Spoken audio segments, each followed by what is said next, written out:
சொல் சுடர் கொண்டு வரும் சிந்தனை சிங்கம், தமிழை நேசிக்கும் தமிழ் ஆர்வலர், தாளம் தட்டும் இதயம் கொண்ட பறை இசை கலைஞர், படைப்பை புனையும் திறமை கொண்ட படைப்பு கலைஞர்.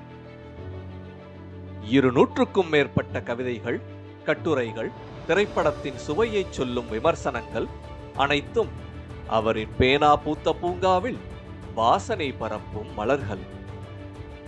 மதுரை வட்டாரச் சொல் இனிமையை நம் தினசரி பேச்சுக்கு கொண்டு வந்த வழக்குச் சொல் அறிவோம் என்ற தொடர் அவரின் சொல் சாமர்த்தியம். அதனால்தான் உலக பொதுமறையான திருக்குறளில் 300க்கும் மேற்பட்டவை அவரது கையில் காலத்திற்கேற்ற பொழிப்புரையாய் புது உயிர் பெற வைத்தவர்.